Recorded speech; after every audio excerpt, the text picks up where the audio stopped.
Assalamualaikum warahmatullahi wabarakatuh. Nama saya Nurholis Saputra, NPM 021 dari Rombel 1, Prodi Peternakan. Di sini saya ingin menjelaskan tentang bagaimana proses pencernaan yang terjadi di ternak non-ruminansia.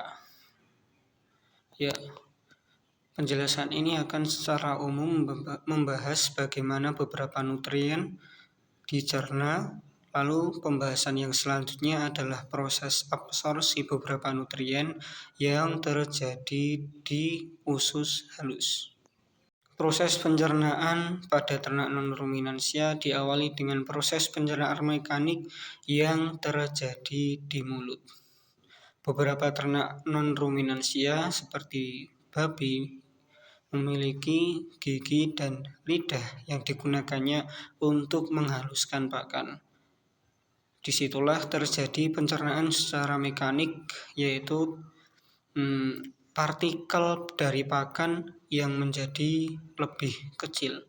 Selain itu, karena adanya saliva yang mengandung beberapa enzim seperti amilase yang dapat menyederhanakan pati, maka di mulut juga terjadi pencernaan secara kimiawi melalui enzim yang dihasilkan oleh saliva.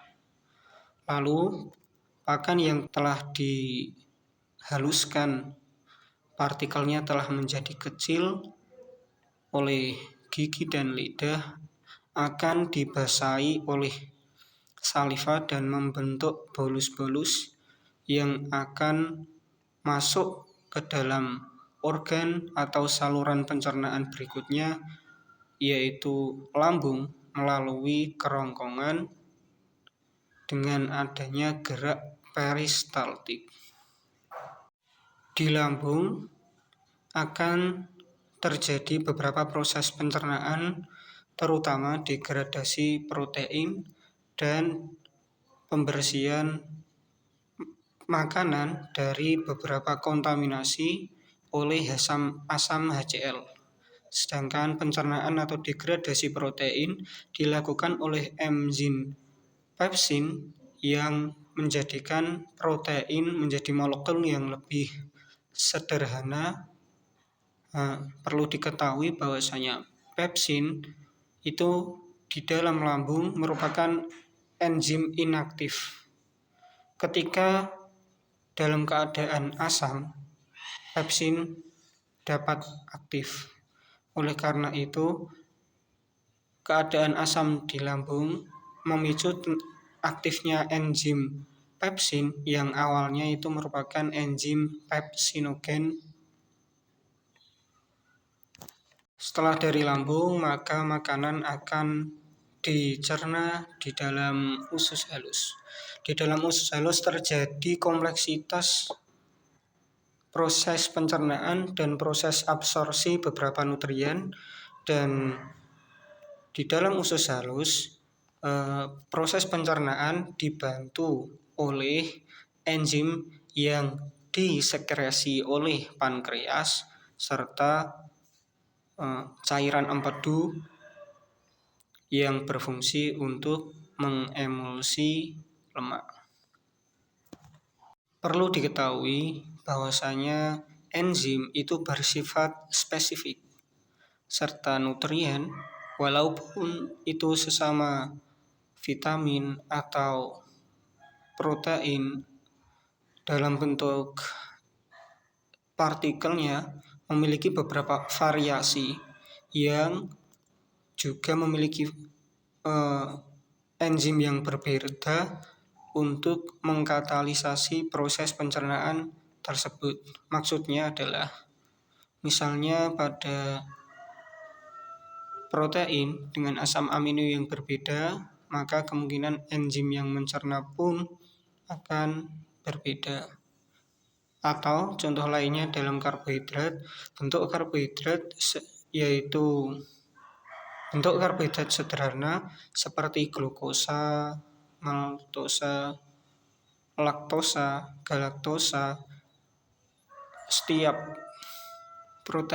Setiap nutrien tersebut memiliki enzim yang berbeda yang bersifat spesifik untuk membantu proses degradasinya atau proses absorpsinya. Pembahasan kedua adalah tentang bagaimana beberapa nutrien diabsorpsi di dalam usus halus. Yang pertama adalah absorpsi dari karbohidrat. Di dalam usus halus, melalui beberapa bantuan enzim seperti enzim sukrase, maltase, dan isomaltase akan memecah karbohidrat menjadi monosakarida atau bentuk karbohidrat paling sederhana. Contohnya adalah glukosa, fruktosa, dan galaktosa. Proses absorpsi karbohidrat dapat terjadi secara difusi atau transport aktif. Pada umumnya, pencernaan glukosa akan melalui proses transport aktif, sementara fruktosa akan melalui proses difusi. Pencernaan karbohidrat tersebut memerlukan adanya carrier protein yang dapat membantu melewati fili-fili usus halus untuk karbohidrat tersebut diedarkan menuju pembuluh darah, lalu menuju hati, lalu diregulasi lebih lanjut. Kedua adalah proses absorpsi protein. Seperti yang dijelaskan sebelumnya bahwa protein memiliki beberapa variasi bentuk, yaitu bisa berbentuk sebagai peptida, dipeptida, monopeptida, polipeptida, atau bahkan bentuk asam amino. Pencernaan protein sangat beragam, memerlukan beberapa carrier yang berbeda dan melalui bantuan enzim yang berbeda pula. Pada umumnya pencernaan peptida akan memasuki sitoplasma melalui peptida transporter 1 atau PEP-T1 memanfaatkan transporter natrium. Sementara asam amino yang memiliki keragaman variasi bentuk akan diserap melalui transporter yang berbeda pula. Setidaknya ada 6 transporter bentuk asam amino yang berbeda, tergantung dari kadar natrium dan Bruce border. Transport aktif dapat terjadi dalam pencernaan protein jika kondisi kelaparan. Transport aktif ini akan melibatkan epitel usus yang menyerap asam amino dari darah, dan hal tersebut memerlukan energi atau ATP. Selanjutnya adalah absorpsi lemak. Lemak itu merupakan nutrien dengan bentuk partikel yang cukup besar, sehingga memerlukan proses hidrolisis terlebih dahulu, proses emulsi untuk sebelum kemudian diabsorpsi dalam usus halus. Proses pencernaan lemak melibatkan adanya enzim lipase yang memecah lemak menjadi trigliserida, gliserol, dan asam lemak bebas. Sementara proses emulsi lemak memerlukan adanya bile atau cairan empedu. Pada umumnya proses absorpsi lemak akan terjadi melalui difusi sederhana dan melalui skema limfatik. Ini adalah proses absorpsi vitamin D dan kalsium. Proses absorpsi vitamin D dan kalsium merupakan dua kesatuan yang tidak dapat dipisahkan, di mana keberadaan vitamin D sangat berperan dalam penyerapan kalsium di dalam usus. Bentuk vitamin D di dalam tubuh itu beragam. Ketika sudah berbentuk menjadi kaltisriol, maka hal ini yang dapat membantu pencernaan kalsium, di mana kaltisriol akan menjadi carrier atau kalsium transporter, dan keseimbangan vitamin D serta kalsium di dalam tubuh merupakan proses penting untuk beberapa proses metabolisme. Yang terakhir adalah pencernaan atau absorpsi vitamin B12 yang juga terjadi di dalam usus halus. Absorpsi vitamin B12 akan melalui beberapa tahapan. Yang pertama adalah penggabungan vitamin B12 dengan intrinsik faktor. Lalu terjadilah proses penyerapan yang terjadi secara difusi. Di dalam pembuluh darah, vitamin B12 akan diserap melalui atau dalam dua bentuk yang berbeda.